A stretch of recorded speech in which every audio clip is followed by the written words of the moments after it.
It was close to midnight in the small riverside town of Greenville, Mississippi. The humid summer air clung to skin like a second layer, saturated with the scent of wet earth and magnolia blooms. Somewhere in the dark distance, frogs croaked and cicadas hummed their relentless chorus. But underneath that natural soundtrack, there was something else. A faint drumbeat, low and primal, echoing through the bayou as if the land itself still remembered. Meanwhile, 2,400 miles to the northeast, the quaint streets of Salem, Massachusetts, lay bathed in a cold blue moonlight. A salty Atlantic breeze teased the hanging signs of antique shops that promised potions and spellbooks, rattling them like ominous bells. Old brick buildings stood like silent witnesses, their shuttered windows hiding secrets centuries old. Tourists by day, ghost hunters by night, all came here hoping to glimpse something beyond reason. And so we ask, between the haunted swamps of Mississippi and the spellbound lanes of Massachusetts, which legacy is darker, more enduring, more terrifying? This is not just a story about ghosts. It's a story about how deep-rooted fears and desires shape entire communities and still ripple through our culture today. The roots of dread. Mississippi's voodoo under the cypress trees. Long before Mississippi became famous for blues music, its soil was steeped in rituals carried over by enslaved Africans, mingling with Native American herbal lore and fragments of Catholic saint worship. Here, in the shadowy groves along the Yazoo River, mysterious gatherings were whispered about, places where people spoke to spirits, healed the sick, or cursed their enemies with tiny poppets stuffed with graveyard dirt. According to local historian Dr. Edith Foreman, the line between folk medicine and voodoo was always blurred in Mississippi. People would go to a conjure woman for everything, from warts to heartbreak, and if they crossed her, well, there were stories of folks wasting away within weeks. Her voice lowers when she recalls the legend of Mambo Laveau's cousin, Angele, said to have fled New Orleans around 1858 after a scandal involving a dead judge's son. She settled in the Mississippi Delta, where locals claimed her midnight ceremonies could raise storms or spirits. Children dared each other to steal scraps of cloth from the trees near her cabin, where chicken bones and rusted trinkets hung like ghastly ornaments. A diary fragment found in 1934 by a fisherman along Lake Washington read simply, "Saw her dancing by lantern light. Her eyes rolled back, mouth open, chanting in a tongue I never heard. The ground seemed to breathe. I ran before it swallowed me." Witch trials and the curse of memory in Massachusetts Salem is synonymous with witches, but the terror of 1692 was more than mere superstition. It was a wildfire of paranoia fueled by personal grudges, economic rivalries, and a desperate need to explain misfortunes in a harsh new world. Over 200 people were accused, 19 were hanged, 1 was pressed to death under heavy stones, the rest, lives shattered by whispers. Imagine it, dark timber meeting houses where sermons boomed about the devil walking among them, the smell of sweat and tallow candles mixing in the tight air, fathers clutching daughters tighter, wives suspecting husbands, a place where every shadow could be an omen, every neighbor's glance a hidden hex. But what many don't know is how these stories lingered, long after the executions ended. In the 1800s, spiritualists flocked to Salem, drawn by its aura of tragedy, and the belief that the veil between worlds there was thin. Seances were hosted in fine parlors under oil lamps, hands joined around lace-covered tables. The dead, they said, were never far. A letter kept in the Phillips Library hints at the town's uneasy peace. "Dearest Mother, I fear the spirits stir again. Last night I heard 3 knocks upon my chamber door, but found no one in the hall. The house feels cold, though the hearth blazes bright. Strange happenings, whispers of modern encounters. Fast forward to recent decades. In Mississippi, hunters still tell of seeing ghostly figures among the moss-draped cypress at dawn, women in bright head wraps who vanish if approached. Local sheriff's deputies have found small woven dolls on porches, pinned with needles, after bitter disputes in court. Up in Salem, paranormal investigators record EMF spikes in old cellars, swear they hear giggling that isn't caught on audio playback, and tourists sometimes faint on historic tours. A guide named Mara Jensen recounted last year, "It was a mild October evening. I was leading a group past the old witch house when one guest shrieked and pointed. Said she saw a woman in a gray cap peering out an upstairs window. Problem is, that house hasn't had anyone living in it for centuries. How pop culture keeps these shadows alive. You might think all this would fade into obscurity, but these legends feed directly into our obsessions today. Mississippi's voodoo legacy leaks into horror films. Think of the eerie doll rituals in movies like The Skeleton Key, or the dark bayous in True Blood, where every foggy grove could hide a hex. Meanwhile, Salem's witch trials echo through countless series and movies, from American Horror Story, Coven to Hocus Pocus, cementing the idea that Massachusetts is America's witch heartland. Halloween in Salem is a month-long frenzy, with crowds in black robes, tarot booths lining Essex Street, and costumed witches blessing candles for tourists. In Greenville, smaller festivals blend blues music with stalls selling gris-gris bags and readings from local root workers. Some playful, some deadly serious. Ending hook for next block. What's truly more terrifying? So here we are, at a chilling crossroads. One road winding through the steamy Mississippi nights, where drums beat for spirits older than America itself, and another through Massachusetts' cold colonial streets, where witch hunts etched permanent scars. But what truly makes a place terrifying? Is it the weight of blood spilled on courthouse lawns? Or the sense that the very air might still thrum with incantations? In our next block, we'll dive even deeper. We'll uncover harrowing personal accounts from modern Mississippians who claim to have survived curses, and families in Salem who believe their lineage is forever haunted. What do you think so far? Which legend creeps you out more already? Mississippi's swampy voodoo or Massachusetts' cold witch trials? Let me know in the comments. And if you're enjoying this deep dive into America's eerie underbelly, hit subscribe so you won't miss the next chapter of this haunting journey. Picture this, a blistering August afternoon in Yazoo County, Mississippi. The sun is merciless, baking the cracked red earth until it seems to bleed dust.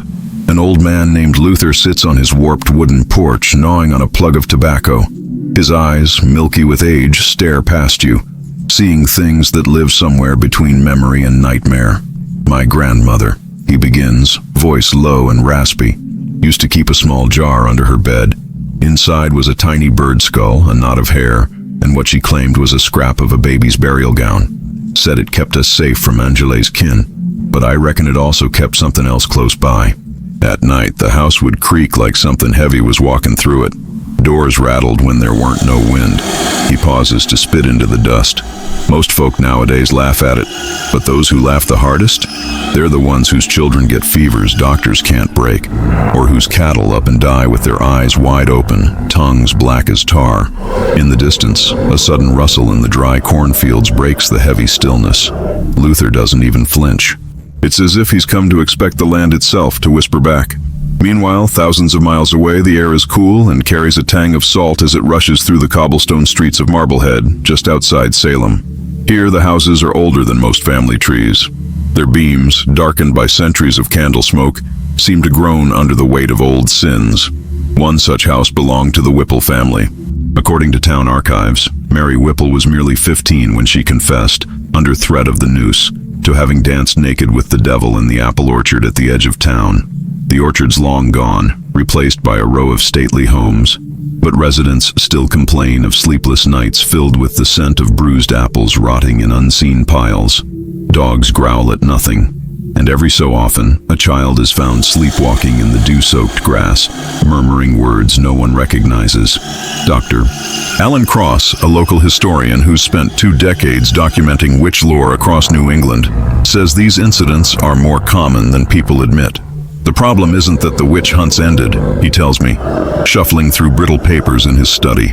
It's that the soil of Massachusetts was permanently salted with fear and hysteria. Those roots still draw water, still bear fruit. When I ask him about the families who've lived here for generations, he leans in, lowering his voice. Some of them believe their blood carries a mark, a curse that ensures their daughters will suffer nightmares, their sons will die young, or their marriages will rot from the inside out.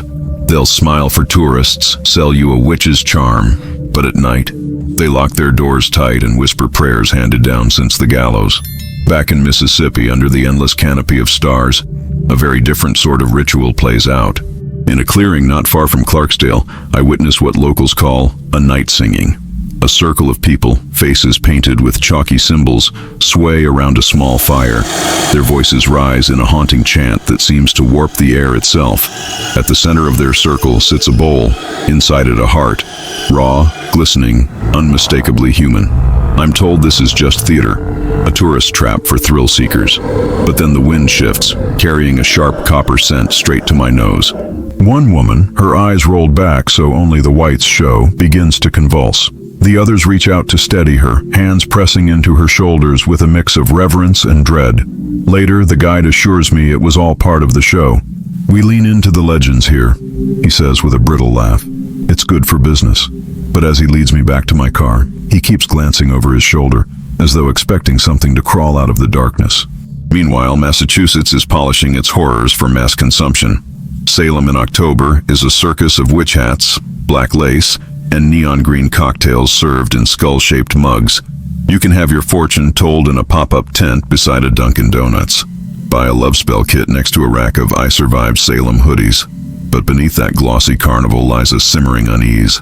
In 2017, 3 high school girls were found in Gallows Hill Park at dawn, pale and shaking, unable to remember why they were there or how they ended up with bruises in the shape of fingerprints circling their wrists. Local police filed it under teen mischief, but old-timers whisper that something ancient stirred that night, drawn by careless games played on cursed ground. Television shows feast on these stories. From glossy Netflix specials to ghost-hunting YouTubers who film their wide-eyed terror in infrared, Salem and the swamps of Mississippi are gold mines of dark content. It's entertainment, it's clicks and ad revenue, but it also breathes new life into these old fears, makes them fashionable again. A tattoo artist in Jackson, Mississippi tells me he's seen a surge in requests for Vive symbols, intricate drawings that serve as spiritual beacons in voodoo practice. Most clients have no idea what they mean. They just think it looks edgy, dangerous. But sometimes, he confides, lowering his voice so his apprentice can't hear, those tattoos bleed more than they should. They scab over ugly, don't heal right.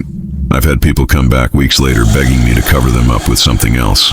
In Salem, shop owners smile for Instagram selfies, but keep iron nails hammered into door frames. It's tradition, they say, to keep witches at bay, even in a town that's made witchcraft its brand. Teenagers dare each other to spend the night in old cemeteries, leaving behind half-empty bottles of rum and cheap roses on mossy stones. Some wake up screaming months later, convinced something followed them home. And so, we're left with this. 2 regions, thousands of miles apart, both nursing bruises left by rituals, some forced upon them by history, others embraced in defiance or desperation. Mississippi's voodoo evolved as a tool of survival and subtle rebellion, a way to claim power in a world that offered none. Massachusetts' witch panic sprang from rigid moral terror, its victims often women who simply spoke too boldly or owned too much land. But both left deep scars. Both planted seeds of stories that flourish wildly today, feeding horror franchises and travel vlogs, popping up in Halloween aisles across the country. Is it more chilling that Mississippi's swamps might still hide conjure women who collect fingernail clippings to work their spells? Or that Salem's families walk daily under the weight of ancestors who were hanged, their supposed crimes echoing in every whisper of wind through the trees? We've only begun to pry open the coffin lid on these legends. Next, we'll hear the confessions of a modern voodoo priestess in Mississippi who claims she's broken curses that would have killed entire bloodlines. And we'll step inside a house in Danvers where descendants of an accused witch still claim to see her wandering the halls, weeping. Tell me before we go on, which darkness calls to you more? The damp, earthy dread of Mississippi, heavy with the scent of hot soil and river rot, or the crisp, biting horror of Massachusetts, where guilt and superstition still knot around every family name like a noose?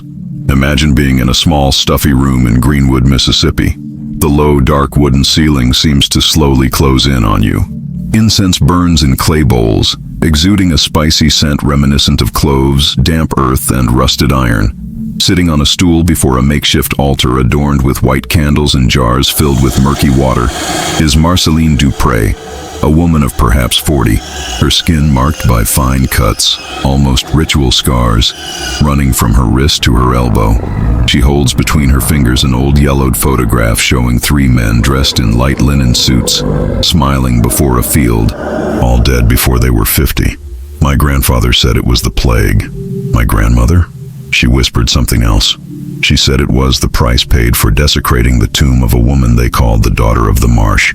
They said she slept with the river serpent, that anyone who touched her would bear its mark on their skin, even decades later.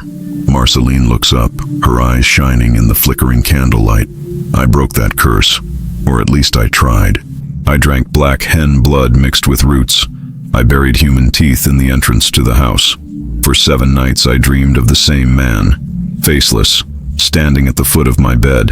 On the 8th day, the smell of sulfur disappeared, and the dogs stopped barking at nothing. Outside, the wind rustles through the thick oak leaves, carrying grains of pollen that glow like tiny embers as they cross the beam of light streaming through the cracked window. There's something about the way the wind moves here, slow, heavy, like a hungry animal sniffing for cracks in the wood. Hundreds of miles away, Massachusetts's winding roads cut through shadowy forests where sunlight struggles to penetrate. In Danvers, the former territory of Salem Village, stands a colonial house painted a faded gray, its crooked windows casting shadows that seem denser than they should. The Bellamy family has lived there for 6 generations, since before the first bell in the local church announced the judgments of 1692. Laura Bellamy, with her blonde hair pulled back in a tight bun and deep blue eyes, hesitates before opening the basement door. I always felt like someone was here with me, even as a child. Sometimes I'd find dolls sitting on the steps, perfectly aligned, looking up. No one in my family would admit to touching them. As she descends, the air is chilly, almost humid, despite the summer outside. In the darkest corner, near the ancient radiator, dark stains creep up the stone walls, forming outlines that could easily be fungi, or twisted faces screaming silently. Laura nervously runs her hands over her arms. Every now and then, I wake up and feel someone sitting on the edge of the bed. The bed dips. I swear the mattress moves. When I turn on the lamp, there's nothing. But the sheets are still wrinkled, as if I'd just left them. Family legend has it that Abigail Bellamy, accused of witchcraft in 1692, escaped the gallows by mysteriously disappearing on the eve of her trial. For generations, it's been said that she returned to watch over her descendants, ensuring that none of them broke the pacts that saved her life. That's why all the Bellamy women sleep with small iron amulets sewn into their pillows. Laura smiles, a fragile smile, almost breaking. I don't believe that, of course, but I wouldn't dare rip the amulet off either. It would be foolish to play with what we don't understand. Meanwhile, in the heart of Mississippi, past and present intertwine in disturbing ways. Rural police officers have reported finding, over the past 5 years, open graves and bodies arranged in strange positions, limbs pointing toward specific cardinal points, small bones tied with red ribbons resting on the corpses' chests. Official reports speak of vandalism and youthful rituals, but in hushed tones in bars smelling of warm beer and sweaty wood, another story emerges, that these are ancient rituals renewed by young people who learned from silent grandmothers never to reveal their secrets, that they are pacts to ensure crops, love, health, or revenge. It's no coincidence that film productions constantly return to these settings. The American horror industry has found an inexhaustible vein there. Mississippi serves as a template for swamps filled with dank secrets, almost human creatures that whisper names in the night wind. Massachusetts is the perfect prototype for picturesque villages that hide chambers where informal trials are held against those who dare to be different. In Jackson, I meet the art director of a popular streaming series set in a fictional Mississippi, where every wooden house bears fingernail marks and every lake is a black mirror ready to swallow the curious. He confesses that, during filming, 2 crew members suffered severe nervous breakdowns, swearing they heard female voices singing at night outside their trailers. We hired a local priest to bless the set. I don't know if I believe in such things, but I know that after that, the atmosphere became less tense. In Salem's oldest esoteric bookstore, stacks of modern grimoires rest on counters scratched by decades of dripping candles. A woman named Moira tells me that most people who come in just want a quick love or money spell. But occasionally, someone pale, with dark circles under their eyes, appears, asking how to get rid of something that's stuck. Moira doesn't laugh at these stories. Some families bring their daughters here before they're 13 for protection rituals, like taking them to the pediatrician for vaccinations. They say it's tradition. I say it's fear. The kind of fear you feel in your stomach, a weight that won't go away even after you vomit. Narratives intertwine in an almost pornographic fashion in pop culture, stirring our morbid fascination. Video games transport Massachusetts witches to digital labyrinths where they leap from dark corners to seize the player. Series set in the South transform voodoo priestesses into seductive villains, their eyes always glowing in the shadows. But if there's a subtext few realize, it's that all this fiction draws directly from the ancient dread of losing control of one's destiny, that there are forces smiling in the darkness, manipulating every illness, every uncontrollable passion, every accident. And the public doesn't just consume this, they want to be a part of it. Proof of this are the cursed tours that crowd both the cold streets of Salem and the dusty roads of the Delta. People pay dearly to wander through cemeteries after midnight, lighting flashlights that cast strangely elongated shadows, like fingers reaching for their ankles. They photograph supposed orbs and record audio, hoping to capture whispered pleas. They leave excited, slightly nauseous, and return to sterile hotels with their hearts pounding, convinced they've touched something on the other side. But what few ask is the price. What if these curious incursions aren't so innocent? What if, by invading these territories steeped in centuries of fear, blood, and broken promises, they carry home small fragments of horror, small enough to fit in a suitcase, but large enough to lurk in the dark corners of a room when the lights go out? We're only scratching the surface of what these traditions truly mean, not just for those immersed in them, but for all of us who consume their distorted echoes through a movie theater screen or the bluish glow of our cell phones at 3 a.m. In the coming moments, we'll delve even deeper into confessions bordering on delirium and documents forgotten in dusty archives, which suggest that certain curses don't require belief to flourish. Let's begin with something almost no one dares to report out loud. The testimony of a man named Everett Malone, an electric company employee in Mississippi, who in 2009 was called to investigate bizarre power surges in a rural area near Indianola. He recounted following wires that led through unkempt fields, making his way along dry, muddy trails until he found a small cabin half hidden by vines that seemed to pulse, alive, as if breathing. The place looked abandoned, its windows boarded up, the door hanging on a rusty hinge. When he pushed open the door to check for an internal electrical short, he immediately smelled a smell he described as sweet, rotten, metallic, something that sticks to your tongue and refuses to leave.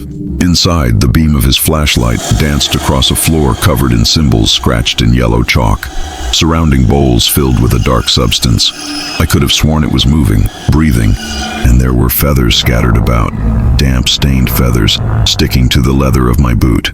Everett confessed that as he turned to leave, he noticed a figure standing in the far corner of the room, something tall, too slender to be human, whose face looked blurry like a water stain on paper. I didn't run. I couldn't. My body just wouldn't obey. I just stood there, my heart pounding so hard I thought it would explode. Then, out of nowhere, everything went black, and when the flashlight came back, it was gone. Months later, his wife reported that Everett began having constant nightmares, waking up screaming, covered in sweat, saying that the man with no face sat at the foot of the bed, gently shaking his head.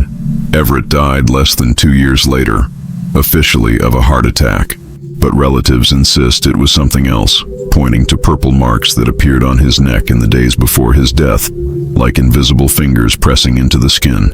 In Massachusetts, the stories are less brutal in appearance, but perhaps more insidious, hiding behind polite smiles and brightly painted tourist facades.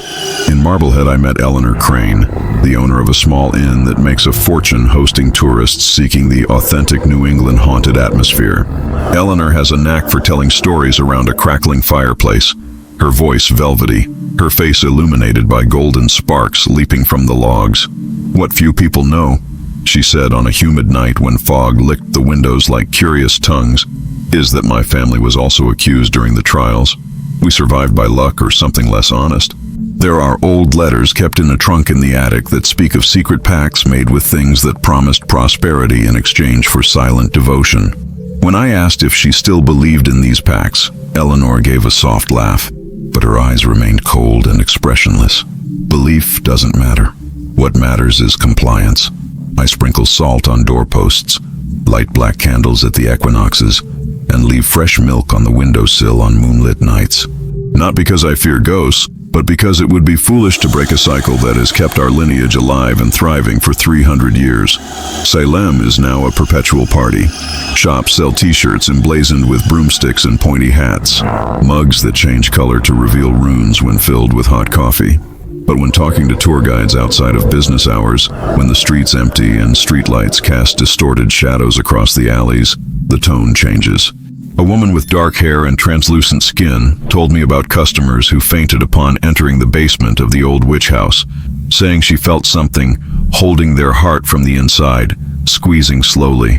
Some laughed, of course, but nervous laughter is often a shield for the primal fear no one likes to admit. Meanwhile, in Mississippi, old practices have never gone away. They've just taken on new guises. Recently, in a fluorescent-lit parking lot outside a casino in Tunica, I witnessed the end of an impromptu ritual.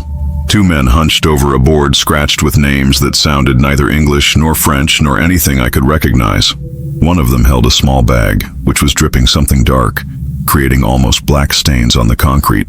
When they noticed me, they stood abruptly, casting such icy glares that for a moment I feared I'd be dragged into a car and disappear.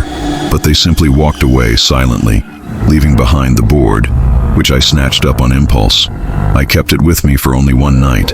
It was enough to dream the same scene over and over again. I'd wake paralyzed to the sound of nails scratching the floorboards beside the bed, a slow, calculated rustle, until I felt a weight sinking into the mattress beside me. When I turned on the lamp, nothing was there, but the sunken mark remained, a fresh crease that shouldn't have been there. The next day, I threw the board into the nearest river. Still, the smell that lingered on my fingers took 3 washes to get rid of, a mixture of damp leather and something long dead. In pop culture, these narratives are distilled, diluted, and rendered palatable. In films, Massachusetts witches appear young and seductive, their curses always elegant, with long, flowing dresses and perfectly tousled hair. Voodoo priests in the swamps are caricatures, painted faces, dolls pricked with pins, songs in languages no screenwriter bothers to research. Also, the viewer can feel fear without having to face the more disturbing possibility that perhaps some of this is painfully real. Local festivals capitalize on this duality. In Salem, crowds fill the streets to see parades of modern witches, taking selfies in front of houses where people screamed and died pleading for innocence. In Greenville, Mississippi, blues celebrations attract tourists who, between beers, buy Lucky Charms, unaware that the tradition of these objects dates back to pacts sealed in blood and secrets whispered in the dark. It's comfortable to transform ancient horrors into commodities. This way, they seem less threatening, almost cute, printed on mugs and t-shirts. But the troubling question remains: what is lost, or worse, what is liberated, when we transform rituals born of pain, hunger, and despair into pop fantasies for mass consumption? Some say this incessant consumption reactivates the power of legends, as if telling and retelling stories, even in distorted forms, we're slowly opening the floodgates to forces just waiting for a chance to spill back into the world. It's an uncomfortable thought, one that makes some turn off the documentary before the end, or swap the horror film for a comedy. But for others, this discomfort is precisely the invitation. There's something almost sexual in the way some people seek fear, approaching the abyss just to see if it truly stares back. We close this section with a provocation that might keep you awake, listening to the faint creak of the nearest piece of furniture, wondering if it's just wood adjusting to the night's temperature.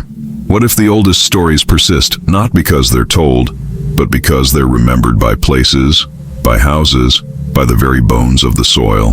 What if, just by hearing these words, you already carry a living fragment of these narratives into your life, to lie beside you when the lights go out? In an abandoned mansion on the banks of the Sunflower River in Mississippi, moss grows so thick it resembles a living carpet, covering broken bricks and glassless windows that open like mute mouths. Those who live nearby claim that some nights the place is illuminated by dim lights, small blue flames dancing through hollow corridors, accompanied by a low, almost humming chorus, as if 100 weary voices murmuring an inverted psalm. There are no official records of this, of course, only rumors, spread in whispers by mechanics and clerks who prefer not to go into details, simply crossing their chests discreetly when the subject arises. A man named Delray, who owned a garage a few miles away, swore he'd gone in as a young man, persuaded by friends who wanted to test his courage. They found the main room covered in symbols scratched into the floor, made of something dark they could never identify. The smell, according to Delray, was like wet mold mixed with overcooked meat. One of the boys began to laugh loudly, mocking what he called the nonsense of ignorant old men. Then the air grew thick, unseasonably hot, and his friend fell to his knees, vomiting something black that stained his chin. They ran, leaving behind flashlights and backpacks. The vomiting boy spent weeks with a fever, raving that there was a woman with long teeth and thin fingers who climbed the walls of his room. He died in a freak accident shortly afterward, losing control of his car on a straight road in the middle of a sunny afternoon. Hundreds of miles to the north, autumn makes Massachusetts explode in a blaze of color, reds, oranges, and golds that paint the hills. It's easy to forget the weight of history walking through these beautiful landscapes until you step onto an older stretch of soil, where leaves form thick layers, hiding stone slabs nearly erased by time. In a small cemetery near Ipswich, 17th century graves lie tilted, covered in lichen. It was there that I met Maeve, an archaeology student interning cataloging inscriptions. She wore a nervous smile, adjusting her scarf repeatedly, as if to protect her throat from the cold, or something else. She said she didn't care about superstitions. That history was her only interest. But then she mentioned something strange, almost casual, like someone dropping a weight just to see how it sounds when it lands. While working, she began having recurring nightmares, always the same. She saw naked women, their long hair partially covering their faces, walking among graves and stopping in front of her mattress, pointing at swollen fingers, their nails as black as coal. In every dream she woke up suffocating, her mouth dry, her chest so heavy she could barely breathe. The doctor said it was anxiety. I asked if she believed that. Maeve pressed her lips together until they turned white and said simply, "I believe some stories shouldn't be excavated. Sometimes the past stays quiet if you don't disturb it." Back in Mississippi, the line between faith, fear, and manipulation is so thin it almost blurs. In a dusty alley in Natchez, a woman named Euline sells hand-sewn cloth bags, each filled with a concoction known only to her. Some call them gris-gris, others bad luck bags, depending on who they're for. A local lawyer confided in me that he bought one to guarantee victory in a difficult trial. He said he doesn't believe in any of that, but keeps the bag discreetly hanging under his desk. "It doesn't hurt," he said with a short laugh that didn't reach his eyes. "Some say it does." A cleaning lady who works at the same firm said, unaware of this conversation, that the lawyer's office always smells like burning candles, even though they never light anything there, and that she sometimes finds his phone off the hook, even though no one is around. These details disappear from official reports. They become coincidences, but they accumulate in the corridors of local memory, fueling an age-old fear that certain bargains charge high interest, paid in unexpected installments. Massachusetts keeps its reputation alive not only at fall festivals, but in private homes where ancient heirlooms circulate like old blood. In Topsfield, on a farm that has belonged to the same family for nearly 4 centuries, I was greeted by Robert, a thin, austere-looking man who carried a thick-covered book under his arm, wrapped in an embroidered scarf. He wouldn't let me take a picture. He said it belonged to his great-grandmother and contained recipes and advice to ward off inexplicable evils. When I asked if he used it, he raised an eyebrow, almost amused. "I don't need to believe. It's enough that evil believes. So I keep the traditions. Salt on the windows, iron on the baseboards, and prayers that no one remembers anymore."